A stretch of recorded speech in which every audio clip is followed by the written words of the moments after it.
It's been no secret that Zach LaVine has been heavily featured on not only this channel, but the trade market this whole season when it comes to big rumors. We're going to get into more of that and where we stand as fans, knowing where Zach LaVine is going to go or if he's going to be traded at all. I'm your host, Joey Mercer. This is another episode of Bulls Digest, and before we get into it there today, I just want to say that about 85% of you that watch these videos are not subscribed to the channel. So if you aren't already subscribed to the channel, you're watching this video here, make sure to go down below, hit that subscribe button, turn on the bell for notifications, and every single time we upload, you will be notified so you can stay up to date with our takes on our favorite team, the Chicago Bulls. So without further ado, let's get into the topic at hand there today, and that is LaVine trade struggles. So yeah, it's no secret, it has not been easy for the Chicago Bulls to find the right trade partner to move Zach LaVine to. The value that the Bulls have him set at is probably fair, but to a lot of people in the league, the contract they gave LaVine is much too high for them to be willing to take on the risk of a guy who hasn't been known to play a lot of defense and has some injury struggles. The offensive side of his game is so good, though, and he's a top player in the league in that aspect, especially when it comes to shot creating. But some teams are a little bit hesitant about taking on that contract for the several years that it has left on it. That led me to an article today that I saw from Shams saying 76ers will be active at trade deadline, not pursuing Murray, LaVine, or Siakam. This was by Adam Wells of Bleacher Report, and he went off a tweet by Shams. And the first thing that we see in this article actually regarding the Bulls was having won 3 straight games to maintain their grasp on the number 3 seed in the Eastern Conference, the Philadelphia 76ers are exploring their options leading up to the February 8th trade deadline. Appearing on FanDuel TV's Run It Back, Shams Charania of The Athletic and Stadium said the Sixers plan to be active at the deadline, but they aren't expected to pursue top trade targets like DeJounte Murray, Zach LaVine, or Pascal Siakam. And we've heard those names kind of surfacing around, and it wasn't odd to see Siakam's name taken off the list there because he was just recently traded to the Indiana Pacers, so that's not really an option for them anymore. As far as Murray, they certainly could have gone after them, but where does he fit? Same thing with LaVine, because of the next thing that we saw in this saying. LaVine's market is basically the shrug emoji because everyone knows he's available, but no team seemed particularly interested due to the money it would cost to add his contract. The Sixers are in a good spot where they don't have to make a panic move for a big name. Maxi's ascent to being an all-star caliber player takes a lot of pressure off Daryl Morey and the front office. And it's true, I mean, you have a star next to Embiid, but I don't think that's the way to look at this thing. They really need another guy besides Maxey or Embiid. Maxey realistically should be the point guard, and they need a wing to complement that, which is where DeJounte Murray, or even better fitting that way, would be Zach LaVine, because the 76ers don't need any more added defense necessarily, and could take on LaVine there, but I guess they think the assets they'd have to give up would not be of the value that they'd be getting back for Zach LaVine. Next thing that we saw,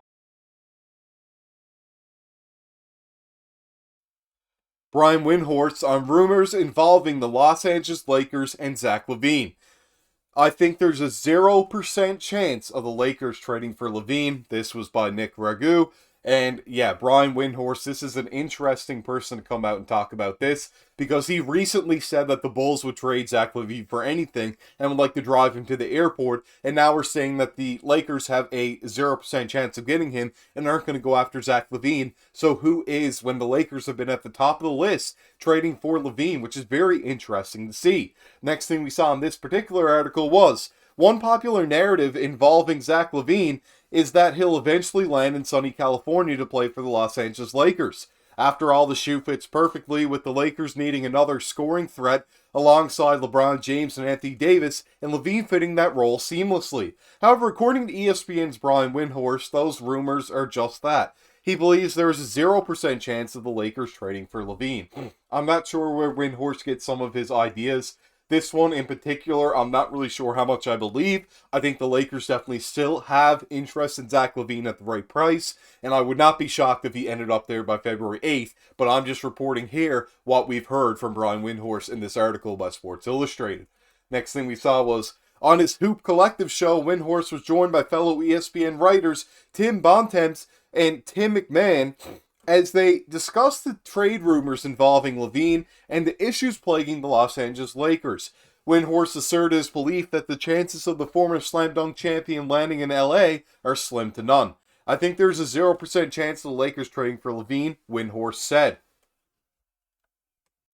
Then he goes on to say, when we look further into this article, that talks about LaVine's imminent departure from the Bulls have been ripe since it was reported that Chicago's front office was willing to engage in trade talks for the high-scoring guard.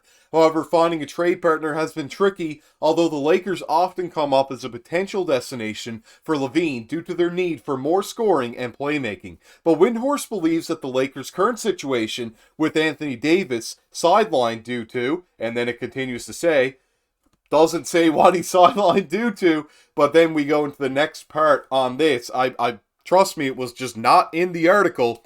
And it says, Bontemps agreed, stating that the Lakers would likely have to give up a significant amount of assets to acquire LaVine, and it simply wouldn't be worth it. After all, Chicago will probably not take pennies on the dollar for their star player, who has made a robust reputation for getting buckets, a dire need for the Lakers this season. Zach LaVine at least is a great three-point shooter, but like again, if they trade all this stuff for LaVine, I don't think that's solving their problems either. An interesting take, but it's true. The Lakers need to fill more than just one position, and if they were to make a trade for LaVine, I think it would have to be followed up with other trades. So it's not impossible, but the pennies on the dollar thing is what really confuses me. The Lakers don't have any cap space. That's why we're not just doing a small trade for Zach LaVine there. They'd have to give up like Rui Hachimura and D'Lo just to make up the salary to match that of Zach LaVine, or they'd be way too far into the luxury tax, way over the salary cap, and they'd have to pay a lot of money just to get him there on an already big contract.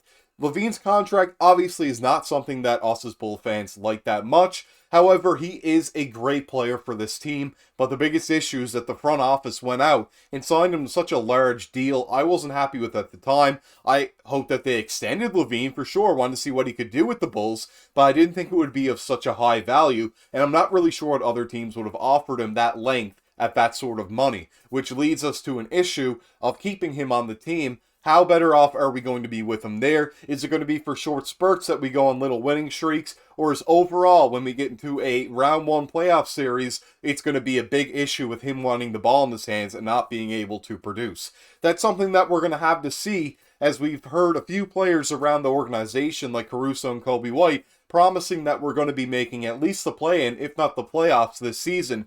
And I hope that they're right at that, as the Bulls can get right back on track in their next game for sure. This has been your host, Joey Mercer. I hope you enjoyed today's episode, and make sure to go down below if you did, like the video, comment on the video, and yeah, as always, subscribe to that channel, turn on the bell for notifications, and we'll see you all in the next one.